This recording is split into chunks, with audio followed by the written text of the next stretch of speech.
All right. Well, let's get it going. Yeah. First podcast. First podcast. The beginning.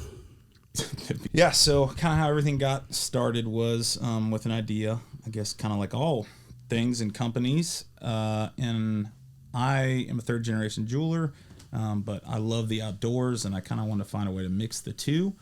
And I kind of had an epiphany one day, cleaning my shotgun, and I thought, man, it's almost the size like a ring would be. I wonder if you could chop this gun up and then make it a ring, because I would wear something like that. And I wasn't sure about the idea. I just kind of formulated it in my head, and then you came in when I guess you were looking for wedding bands, is what it was? Yep, for my wife. Hey, can you roll that door shut behind you? Yep. If you don't mind. Yeah, nice. Yeah, I came in to buy my wife's wedding band. Oh, and right. And after we got through that process, you were like, okay, well, what do you want? And I said, well, I don't know. To be honest, I don't really like anything you have to offer. And that was no offense to you. I just wasn't into the standard gold or silver ring, whatever that would be, you know. And I think at the time I was just going to get a tattoo or actually just wear a rubber ring. And you said, no, I know your wife. She's going to definitely want you to have something nice to wear out to dinner. Like most wives. Yeah, you deal with wives all the time. I do. On that level. So, and I said, well, I don't know. I just would really like something that spoke more to my lifestyle, you know. And I think I mentioned I have in the past thought that an ivory ring would be cool. That's right. I remember that. But that's obviously highly illegal. Yeah, nothing I wanted to get involved in. And then I think next I was like, let me tell you about this idea. Well, I think like 6 months went by. Oh, that's right. It's like, because you're like, okay, cool, no worries. Well, if you think of something, let me know. And I think you mentioned to me that you were working on an idea with a buddy in Vegas or something. That's it. Yeah, I said I got an idea. It's not formulated yet. But if it comes to fruition, we'll let you know. And then like 6 months later or something, you called me. You're like, hey, I've got this idea for a wedding band, and you seemed like the right market. And I said, okay, what is it? You're like, it's made out of a shotgun barrel. And I'm like, that's perfect. That's freaking perfect. And then you were like, well, let's get lunch or something like that. Yeah. And I want to show it to you and talk to you because you had further ideas. Yeah. And at that point I think I had a really like rough version that I had done with like not a hacksaw, but version of a hacksaw and the tools I had at the time. And we started with the insert, that little gold piece. And I remember showing it to you, and I was kind of proud of it because I had worked so long, but you had a different opinion. I know you liked the idea, but your opinion of the actual ring itself. I think that's exactly what I said. I was like, there is potential here. This is awesome, but this is pretty rough looking. If we can just dial in the details a little bit, which you did. I mean, it was amazing how quickly barrel band 1 to, I don't know, barrel band like probably only 6 or 7 is now the one we sell. So it took a lot of research. I mean, I knew kind of the jewelry work of it and stuff, but you know, I think the most important thing was figuring out how to, you know, make it essentially rust proof, because you know, all guns, they rust, and when you wear stuff on your hands, most people don't know, but you're sweating, or you know, moisture's coming from your finger daily. So because the first one has a story. The first one I did, I wore it for a couple of days, and I woke up and my hand was orange underneath. And it rusted completely, and I was like, I got to figure this out. And that took a lot of time and research, but we figured it out. And then did you have the first one, or did I have the first one? I think you had the first one, but back to that. I never even thought about that. You know, I'm like, why can't we just cut a normal barrel? But then it all dawned on me, like, yeah, if you go duck hunting or something, your gun gets wet, or anything, turkey hunting, you've got to clean it. You know, you've got to keep oil on it so it doesn't rust. And then I think the whole bluing side of it too. Like, can't we just keep it blued? Mm-hmm. And that's when you explained to me that, no, you don't realize how much your hands and just body oils and can rub that stuff off so quickly. Yeah. But so that's why we go with a fully stainless steel barrel, like a marine grade shotgun barrel. And what was it? Yeah, I think I did get one of the early ones though. I think you wore it for a long time. And just beat the shit out of it. And then no, finally I was like, you're in the company. You gotta we gotta upgrade you. Yeah, that's when I was doing a lot of fishing and like throwing cast nets and just being on the boat all the time. I was but it didn't rust though. It did not. Didn't rust. You're right. Yeah. You're right. Yeah, so that was kind of the barrel band. And I think our we did it on Kickstarter and it got launched. And we did pretty well on Kickstarter. We got funded, and then I remember like the first month we like went live, which we had no idea what we were doing e-commerce. It was like foreign to us, but we're like, oh, we'll try. And I think we sold one our first month, and I still keep in contact with our first customer. He's from Tampa and he owns like pizza shops. Yep, I mean, he's the nicest guy in the world. And then month 2 we sold 2, and then it continued to double for a while. And obviously since then it's gotten a lot bigger. And yeah, I remember 17 a month was like, oh yeah, gosh. We were like celebrating. Like, this is awesome. And that was what, year 2 maybe, or year 3. And then all of a sudden it was 70 a month, and then 100 a month, and now it's just going crazy. It's pretty cool. Yeah. And then, so that is funny. I came up with that idea, and then you had the state camo idea, but I had to pull it out of you. Yes. If I remember. You had this amazing idea, and then I'll just let you tell the story about how. Yeah, we were like year 4 or something into barrel band, something like that, at SHOT Show, discussing, we wanted to come out with a second product that was not in the I can't say that word, not in the jewelry industry or jewelry business. And our slogan was everyday outdoors, bringing a piece of the outdoors into your everyday life. So that's the whole premise behind the shotgun barrel ring. Yeah, and we were bouncing ideas back and forth. Neither of us were sold on the other's idea or on like any of them in watches, bags, all types of stuff. Yeah, random stuff. And then I remember, I'll tell this side of it. I was walking into the post office. I was shipping out barrel bands because at the time I was still shipping them. And we're on the phone. I was like, Jesse, we got to come up with something. Let's do T-shirts. I was like, we can put everyday outdoors on it, and we'll just be a clothing brand or something. And then you were drunk on me. Yeah. So a few months prior to that, I was out turkey hunting, just sitting there, wasn't seeing any turkeys. And I started thinking about if you took the state of Florida and made it a solid like green or camo type color, and then you take another size Florida, a different color, and another size Florida, a different color, and you stacked them all on top of each other and layered them in a sense and changed opacities so the different colors would come through, you could make a camo out of the state of Florida. And then I thought, well, why couldn't you do that with every state, And I had started to play around with it, but like the first barrel band, it was hideous. I had no idea what I was doing in Photoshop or Illustrator, which is funny. We have both become not masters, but pretty good at Photoshop and Illustrator. We could teach a camo class for sure. Yeah, and so I've just been sitting. I thought I had told Jonathan this idea, but I guess I had not. And so, post SHOT Show, he's again, man, I need you just to come up with something.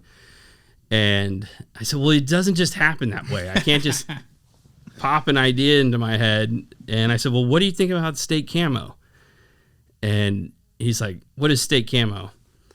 And I said, I haven't told you about state camo. He's like, no, you haven't told me about state camo. I said, well, just it is state camo. So imagine like states, the United States, take each individual state, repeat it a bunch of times, change the colors like we just talked about, and create camo out of it. And you're like, that is fucking brilliant.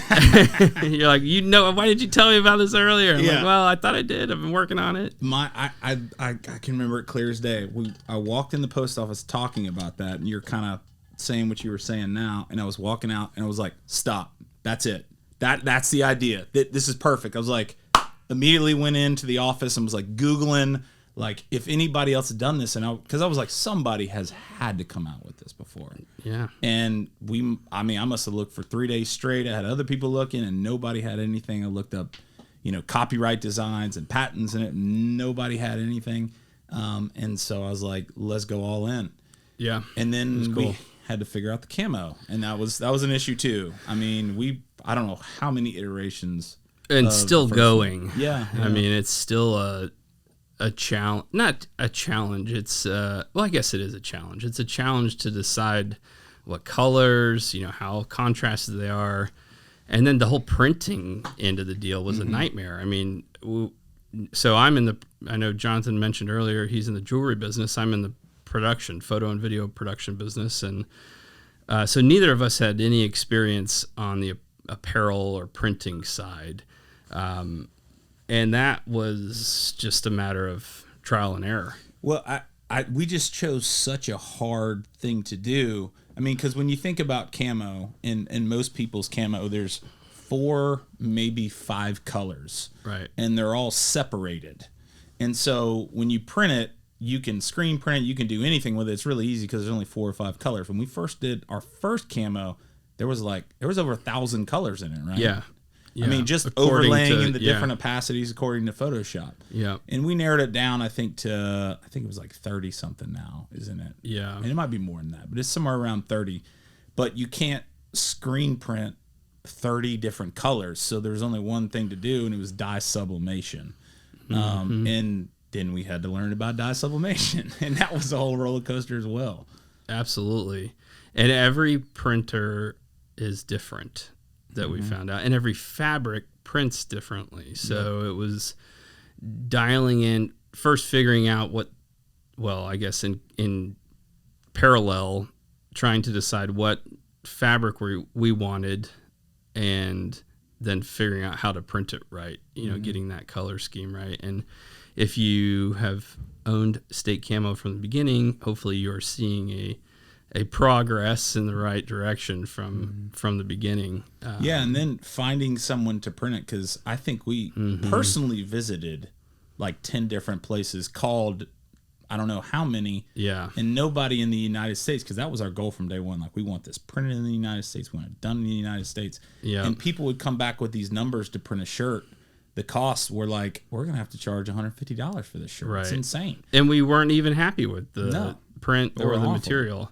Yeah, that was unfortunate. We're still, if anybody out there listening knows of a resource for the U.S. or in the U.S. to print. That's not $100 to print a shirt. Right. We're interested. 100% interested. But that's how we had to go overseas. And the barrel band is done on the U.S., every part of it. And we wanted to do State Camo too. But yeah, until we can find someone that doesn't want to charge us, $900 to do or does it correctly. I mean, that was the other frustrating part. No one was interested in spending the time to figure out how to print it right.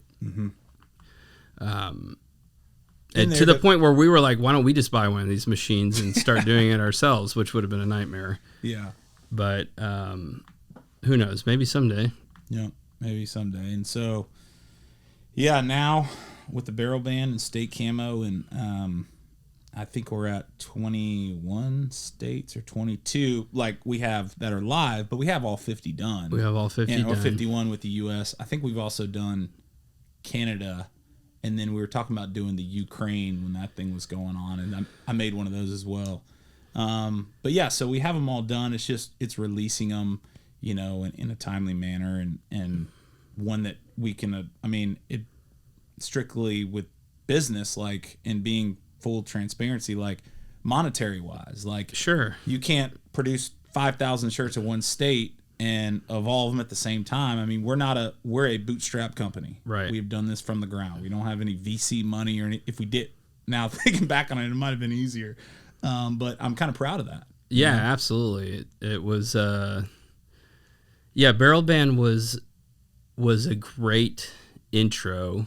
It was easier for us because you have done jewelry. I don't know why that word is so hard for me to say. You have made rings your whole life. There you go.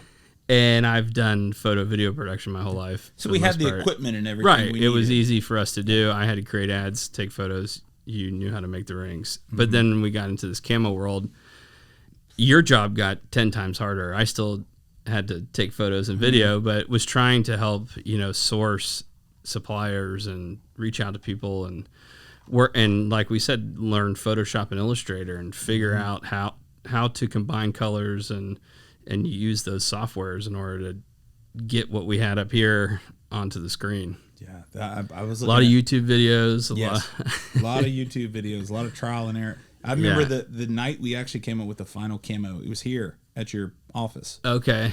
And it was like at 10 at night. Do you remember that? It was like late at night. I was like, dude, we got to figure this out. Because it was coming up on the Christmas season of, I guess it was 2020 or 2019. I forget exactly when. Yeah, probably 2019. And I was like, we have to get this figured out so we can do shirts. Because I had found some company at the time, I think in England, to print our stuff, which is sad it's not in the U.S., but that's a whole other story. And we were almost coming to blows. I really feel like we were. And we're like, we're going to sit here and figure this out, and we're going to print it on this piece of paper, and then we're going to make sure it prints correctly, and then we're going to try it, and it worked. I don't know. I think we were going to also a local place. Remember, we were bugging the crap out of this one chick. Yeah. To like every week we'd run down there and like have her print just a sample. And so we could see it on fabric. And then we're like, oh, that looks like shit. All right. And then we go back and like try and figure out whatever mathematical or software related issue it was that it was printing like that. Going, so deep into that rabbit hole of what type of printer, but it was all great stuff to learn because we, I guess, in the end, apply all of that now. We just had no clue at the time. We had no clue, so we were spending hours trying to dial it in just right. And it was Emily, right? Emily? I think that's her name. Yeah. Man, poor Emily. Yeah, we did get her a couple bottles of wine. That's right. Which was nice. But that she was like super sweet. Once a week or every 2 weeks. Oh gosh, she hated us. I feel like. Can you shout out to Emily? Yeah. Thanks, Emily. So that's kind of where we started and where we're going. Obviously. I was just gonna say we're maybe talk to everybody about the little bit of a brand split. So when we came out with Camo, we didn't want to be barrel band, obviously, because that was very specific. So we went down the path of Everyday Outdoors because, like we mentioned, that was our motto or slogan. And so that way Everyday Outdoors could sell barrel band and state camo. And after about a year or two, I guess 2 years of doing that, there was a lot of confusion amongst buyers, friends, family. Marketing company. Yeah, things like that. Like, what is Everyday Outdoors? And we would say, well, it's like the mothership. It's the main company that sells barrel band and state camo. And there was a lot of just good feedback that Everyday Outdoors sounds to us like a Bass Pro Shops. You should have canoes and kayaks. And we said, well, yeah, that would someday be the end goal. But to their point, they were like, you should maybe separate them, have barrel band be its own thing, have state camo be its own thing, still keep Everyday Outdoors alive and as the owner of both brands, but advertise them differently, and set them up as almost separate websites or separate entities. Yeah, because in our mind, it was like, well, these are two products that we made, and they both, with align perfectly to our lives. Perfectly, and so bring a piece of the outdoors in our everyday absolutely lives. It fit that perfect, but we have come to find out, e-commerce wise, just over time that. Every little detail matters. And for this, if you're coming to look for a wedding band, it's kind of odd if you see the same company is also selling T-shirts. You get bombarded by state camo. Yes, and vice versa. Right. And so I think we're planning that move officially separate websites in a couple months. Yeah. And that'll be a haul, obviously. But I think it'll be. Yeah, really I positive. like what you're saying there, because it was both products we came up with, so we knew about it. We knew the difference, but it wasn't making sense to other people, even though we're like, well, it's a camo you can wear to work or out, and it doesn't have sticks and leaves all over it. It's a casual, everyday camo that is fashionable, in a sense. But other people weren't understanding that. Yeah, and this is a little off subject, but the funny thing about both products is, there's never been anything like this in any industry. Right. And so, it's in our mind, the person who buys a barrel band will also buy state camo. And it works like that a little bit, but it doesn't work like that because of the Facebook crap and targeting and all that stuff. It just doesn't mesh well. But I think it was super unique that both of them. And actually, we come to find out super hard when you come out with a new product you have to introduce people to. It's not like we're selling, I don't know, Yetis, but they're not Yeti. We don't have a Everyday Outdoors tumbler, which people know what that is. We've created something, and now we have to educate people about it. Correct. That's kind of been the difficult part about this. But everybody, and it's funny because you can see it on our website. And I'm going to go a little technical here, but if you go on a lot of people's websites online, you see reviews, and most people don't post their 1 and 2 star reviews because they don't want to. It looks bad. In the whole time we have had this with, I don't know, 50,000, no more than that, maybe 75,000 plus customers, we have never gotten a 1 or 2 star review. Ever. Yeah, that's amazing. Everyone loves it. But the problem is educating people about it. Like, this actually exists. Right. We've had some people that have tried to copy and do some stuff that we've done, but they're not going to be able to, or I don't think they want to put in the time and effort that we did to figure it out. Right. Or if they do, it's a crappy version of it, especially with the camo. I've seen some people come out with some stuff, but it looks like my son or your daughter did it. Right. It's embarrassing. Right. But I think you can tell that because we are actually hunters. We are actually outdoorsmen. We actually fish. So if when we made the camo, I think we made it harder on ourselves because we're like, we want this to be functional enough to hunt in, but also be able to wear it to the office or wear around. And you don't look like you're, a Navy SEAL at a backyard barbecue. Right. Yeah. Or, yeah, there is a stigma. There's a lot of great people I know that wear camo all the time. Yep. But it's not always appropriate. A lot of our friends, yeah. And, but this camo, I think, is more appropriate for the mass to wear wherever. Yeah. And it works. We've never intended this to be the Sitka or the First Light or the Origin, performance camo. Camo works. Like we've always said, our grandfathers wore red flannel shirts. Yeah. And have shot bigger deer than all of us. That's a great meme. Yeah, and everybody knows that. But this will disguise you enough in the woods, just like anything else would. But again, our intention was not to sell a performance camo. This is to sell more of a casual, everyday lifestyle camo. Yeah, and something for us with the camo, not to interrupt you, is, we love where we live. We love Florida. Right. I know Florida has a lot of stigmas about crazy people in Florida, and there are a lot of them. But, deep down, we were both born in Florida. I went out of state for college and came back, and I love it because it's a sportsman paradise. But I know everybody has their own feel like that, whether Absolutely. It be Michigan, Texas, West Virginia, Texas, more than anybody. And they're proud of where they're from, and it kind of gives you a chance to show people in a stylish manner, or if you want to hunt with it as well, because it's effective enough to do that, I love my state. I love where I'm from. I want to show people. Yeah. You can go sit in a stand in the morning and then go to lunch with your kids at school. Yeah. Or whatever. Absolutely. Or sit in a stand all day and then run to dinner with your family or whatever. Yeah. And we have customers that do that. They'll send us pictures, and they're out to dinner, or they'll send us pictures and they're mowing their lawn, and they like it because it's moisture wicking, and they don't get hot and it doesn't smell afterwards. And then we have people that show us, and they've killed these massive deers, like some dudes in Michigan that post this stuff, and I'm jealous because we have smaller deer in Florida. But it can work either way. Not that and small. Smaller than Michigan, Wisconsin, Illinois, all that stuff.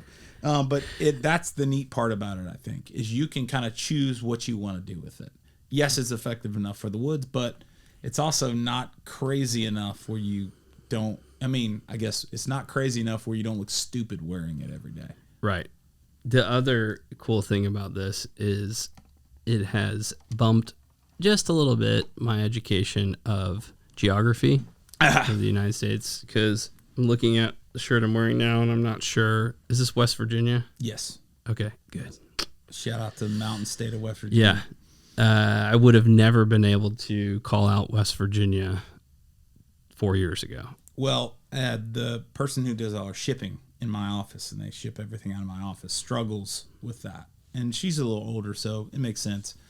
But my son, who is 10 years old, so he's all into geography, he went ahead and drew a piece of paper for every state and drew the state so that they would know. So it's in our shipping room. That's funny. It's like the new way of teaching. We can give the visual with the name, exactly. Yes, and start to align the two. Yeah. And that's the state camo. That's the one hindrance with some states, i.e. Kansas, Colorado. I'm trying to think of other, maybe Nebraska a little bit. They're just plain. And that's why West Virginia looks so good. Florida and Texas and Louisiana and Michigan, because they have really Alaska, Hawaii, Alaska, because they have really cool patterns. Yeah, where like, but to be honest with you, like we went through this same conversation. I think we were going to come out with Tennessee, and Tennessee's got that little hook at the end. It does, but for the most part, it's just like a subway tile. And we were concerned of how it was going to play out, but then the thought of like, well, if you're from Tennessee, you love the shape of that state, just like Colorado. And then we saw Tennessee, I'm like, that looks freaking awesome. The different colored subway tile look was great. I mean, that really looked you're cool. right. And then for the most part, it's funny we're saying the geography, but every pattern is different, and I think that's really cool because every pattern is unique to their own state. Yes, that's a great point. Yep. It's not just the standard. You're not going to be wearing the same camo as somebody. Well, I guess if you're in the same state, but per state, the camo is different, which is also unique among other camo brands. Absolutely. That only have 6 or 7 different patterns. And it's really just different colors. Besides Mossy Oak and Realtree, they have different, bottomland and all that stuff. So yeah. But that's a great point. I mean, every single state is a different pattern. So I'm from Florida, born and raised, but wearing West Virginia, and I would totally hunt in this. That's actually one of my favorite camos. That one in Michigan are my favorite. I mean, I like Texas just because I like Texas. It's very similar to Florida, but that pattern, just because of the rigid edges and stuff, it's really neat. So where do you want to share, where are we going to go next with our state camo? Specifically, we were talking about the other day with Texas. Like, what do we have lined up?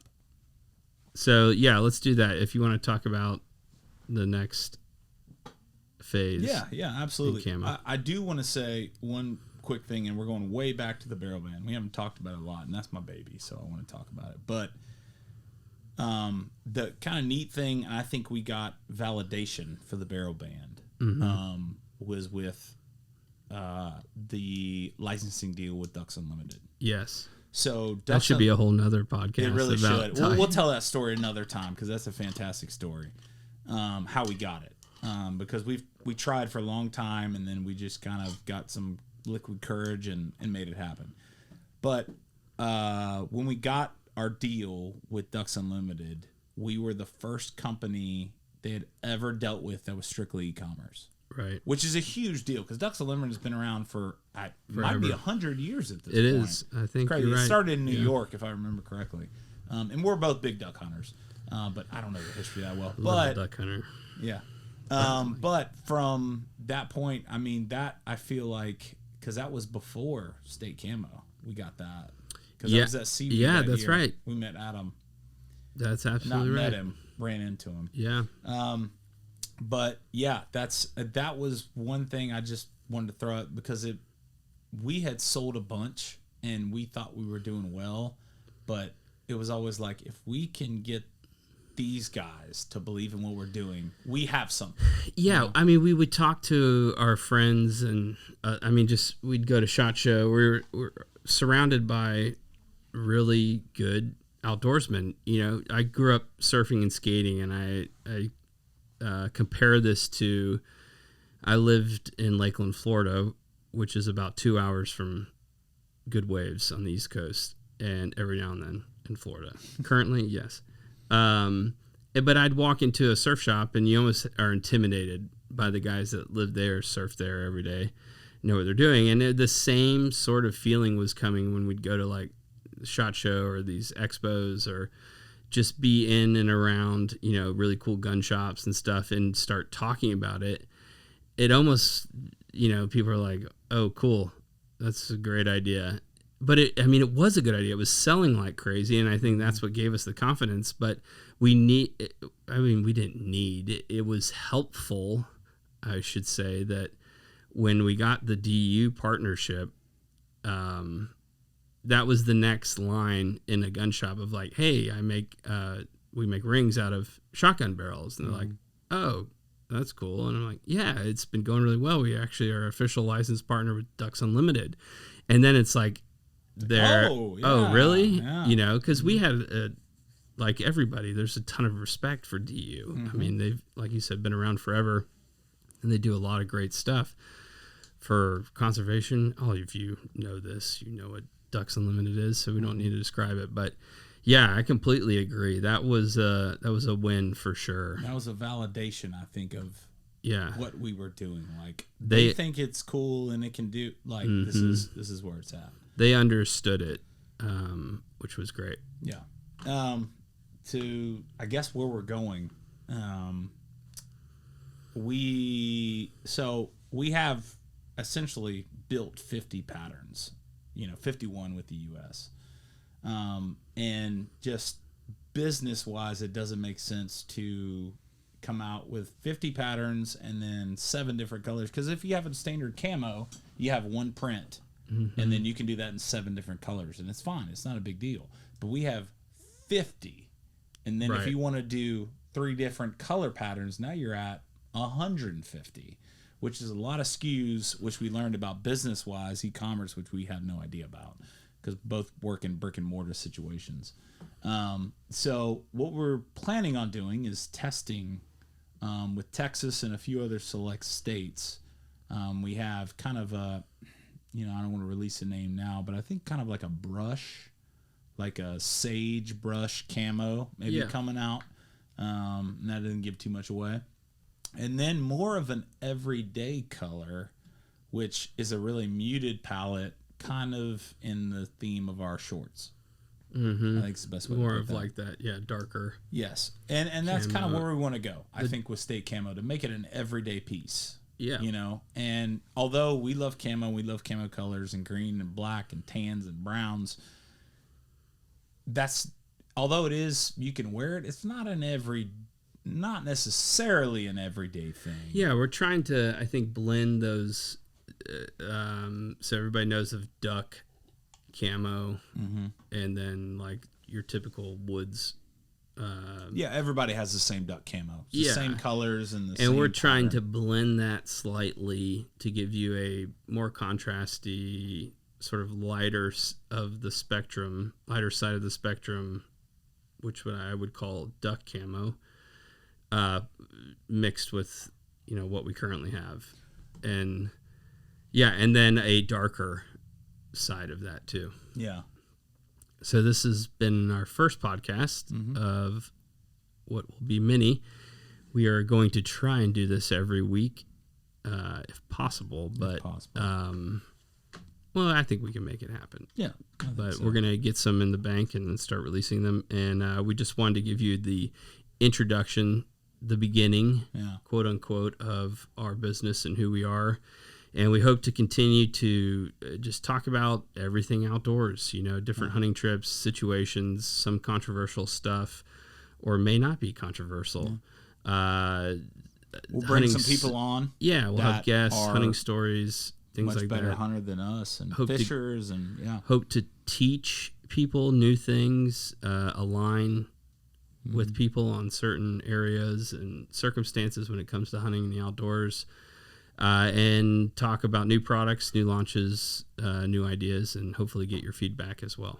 So thank you. Yes. Yeah. I was going to say the only last thing is I think the difference between like a normal company podcast and what we're doing is we're kind of what we think on our sleeve, and we're going to be honest about it. So if, we've talked about some other things with rating camos and whatever, that we'll be honest. Mm-hmm. This is what we think. Now, is that God's word? Is that what is in stone? No, but that's what we think, you know, from being in the industry and whatever. So, yep.